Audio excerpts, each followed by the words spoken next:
Hey guys, welcome back and thanks for tuning in to my field review of this gun right here. It's the Colt Police Positive Special. We're going to talk about some of the history of this gun, some of its modern uses, what I like about it, what I don't like about it, and so forth. Kind of an interesting gun. Definitely a lot of interesting things to say about it. But we are on an active public range today, so you're going to hear gunshots coming from either side of me. But don't worry, we're perfectly safe. You're perfectly safe, that's for sure. But let's talk about the Colt Police Positive Special. By the way, I'm pointed into a berm, so don't worry about any of my neighbors. This is a 38 Special, introduced in, was it 1907 or 1906, somewhere in that range. So it's been around a long, long time, well over 100 years.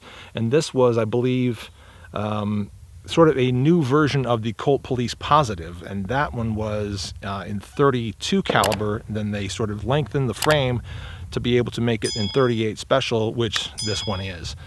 This particular specimen here, if I can use such a hoity-toity word, has got a little bit of rust damage on it, on the bluing in different spots. In fact, we'll just open up that cylinder and let you kind of look at it. So it's not in perfect condition. It's okay. It's definitely a user. This is one that, you know, I got actually in a trade, and when I saw it, I was like, shoot, man, I want to shoot the heck out of this thing. I want to enjoy this gun. I want to have a lot of fun with it. I want to put it into a particular role, maybe a glove box roll, maybe a bug out kit or something like that, because it seems just absolutely bulletproof as far as its function and its form. It's very old, but it's going to work just fine. So I was super excited to get it in that trade, and I've enjoyed shooting it quite a bit in the past year or so since I've had it. So I'm going to roll in some of that shooting footage, of course, throughout the course of this video, so hope you enjoy some of that too. Now, this guy right here, I believe, is either the second or third issue of the gun.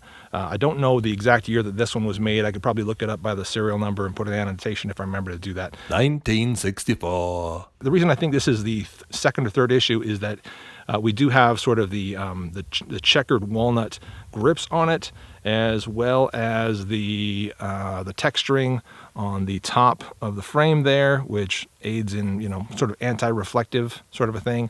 It's also got Colt's. I don't know that this is necessarily specific to this issue of the gun. I think there's been about 4 different issues of it. But it's got Colt's positive safety, they call it, which means that if you can look through there, the cylinder through the hammer, you can see there that the hammer is not showing through the cylinder. That is a feature of their safety. So the only way you're going to see that, and you can tell that this is unloaded, just confirm that for you. The only way that that hammer, or the firing pin is what I should say, the firing pin is going to be visible is if that trigger is actually down all the way. So pay close attention. You can just barely see that. See that little nub right there? Yeah, that's our firing pin, and that means it's going to set off a round. But as soon as I let go of this trigger, watch it recess. See that? Pulls back. So that hammer pulls back, and it will not be forward like that unless the trigger is depressed all the way to the rear. So I can cock that all the way. Again, this is a double single action. I don't think I mentioned that yet. Double single action, so I can cock that all the way. There's my firing pin. All the way back here, and that will only be there so long as I'm holding that trigger to the rear. As soon as I let it go just a little bit, and it rides to the rear again. So that is Colt's positive safety for this this revolver here. So a lot of folks who are nervous about carrying with one in front of the firing pin, that's really not an issue with this gun. They've got that safety feature on there, so you can safely carry 6 and not have to worry about it.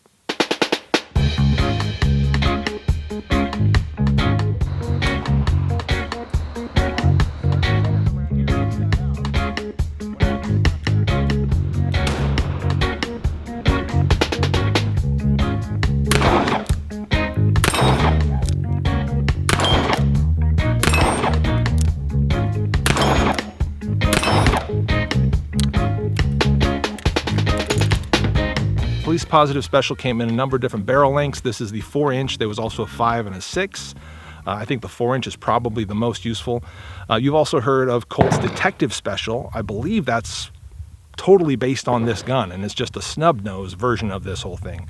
There was another one called the Fitz Special, which you can look up on Wikipedia. It's kind of an interesting thing with a really short barrel to it, shortened ejection rod, and the front face of this trigger guard was cut off. So that's kind of weird. I think that those are extremely rare. But this gun in its standard form, the one you see right in front of you, 4 inches and just plain old police positive special, they made $750,000 of this gun, $750,000 of them. That's a lot of one particular gun. Designed and marketed specifically towards police, as you might imagine, based on the name. I believe that this was sold and carried and used by police all over the country for decades upon decades, which makes it, in my opinion, a pretty interesting historical gun, and still one that's pretty reliable and pretty fun to shoot. So talking about some of what I like that it's fairly slim, fairly small, fairly simple, fairly light. The grip is just barely there, just enough grip to hold on to and actually get some shots off with. So a nice lightweight 38 special gun like this, it's really designed to be just a 38 special, and you can really feel it in the weight and in the size of the gun. This type of thing is going to be, like I said, great as a sort of a glove box gun, a bug out kit gun, home protection, personal protection, whatever, camping gun, stuff like that. I mean, it's got so many good uses, and that's kind of what I love about the whole form and the whole thing. There are some things I don't love. The trigger is not too bad, actually. I would say that that's pretty okay. The long double action is, well, it's just long. It's long and heavy and kind of hard to maintain. Once you got it into single action mode, yeah, that's pretty nice. Very nice, actually. But the grip kind of sucks. And I've seen a lot of aftermarket add-on pieces that kind of fill this area right here and make it much meatier for you to hold on to. As it is right now, there's very little that I can effectively hold on to. It just kind of slips around in my hand when I'm shooting it. So one shot after the next, it just kind of keeps rising up like that. Even shooting two-handed, I'm doing a little bit of this and a little bit of that and a little bit of this and a little bit of that, and it's just rising in my hand, kind of doing this sort of thing, because there's just not that much to hold on to. So if there's one thing I really don't like about the gun, it's the grip.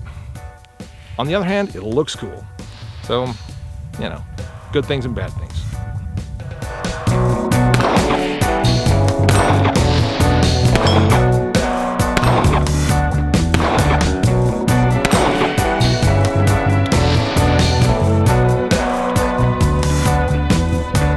The general functionality of the Colt Police Positive Special is fantastic.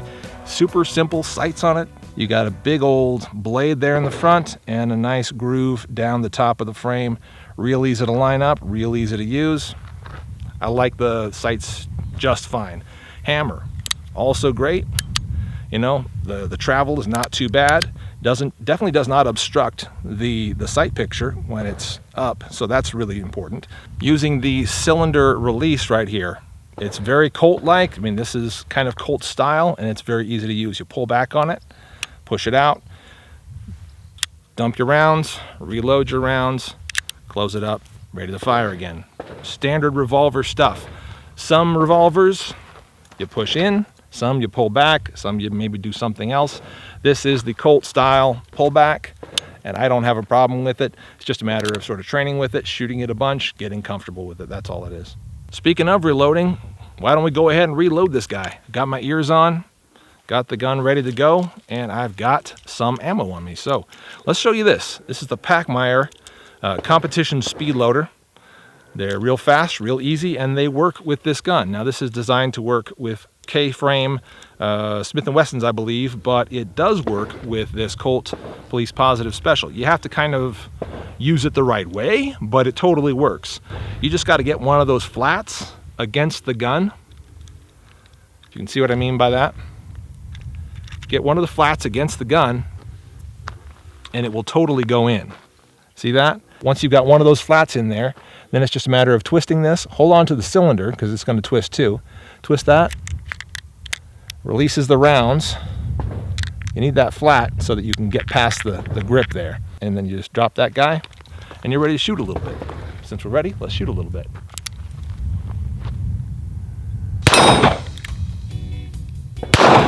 Come on. One more time. There it is.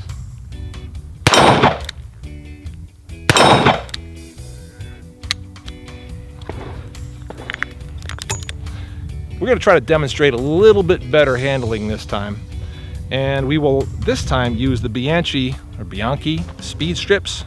These also hold 6, but obviously they work a little different. Bianchi is just a matter of dropping that 2 at a time, peeling it away, turn the cylinder, 2 more, peel it away, put it into the cylinder, peel it away, drop your strip, load your gun. That's it. Let's try a little bit of this action.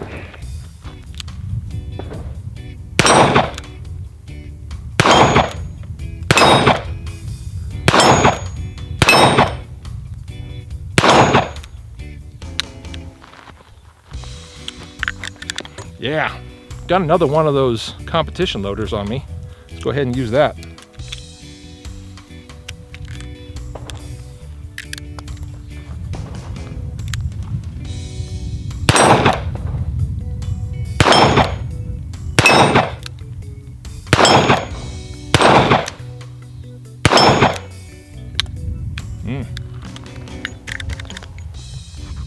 So I'm not going to teach you guys anything about proper revolver handling. I'm definitely a student myself, much more of a semi-auto pistol guy, but handling and using revolvers and kind of learning how to use them quickly and efficiently and effectively is really fun. It's almost more of a hobby-ish thing for me because I definitely prefer my semi-autos, but learning sort of different disciplines within firearms is tons of fun, and learning how to shoot revolvers quickly and efficiently, definitely a good time. We've got one more of these speed strips, so let's load this guy back up.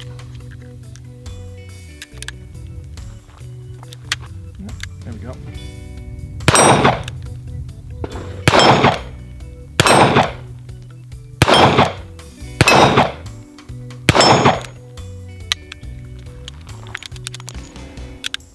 So that's the Colt Police Positive Special. As I said, I think it's actually a good choice. If you come across one of these at a gun show or in the used case or in a trade or whatever, I think it's worth taking advantage of. I think it's worth getting into one of these. Now, I got this one for crazy cheap. The guy basically gave it to me for free for what I was trading. But I was more than happy to take it, and it's been a lot of fun. I actually feel like I've gotten a lot of value out of this gun as well. So if you find one in the, maybe $300 range, $200 to $300 range, sometimes that's what I see them for, I say jump on it, man. You're going to get a lot of fun out of this gun, a lot of legitimate, worthwhile use out of this gun, and it's going to serve you well for a long time. At least that's been my experience so far, in my opinion. And that's my field review of the Colt Police Positive Special. I'm a late Boy Scout. Thank you all for watching. See you next time.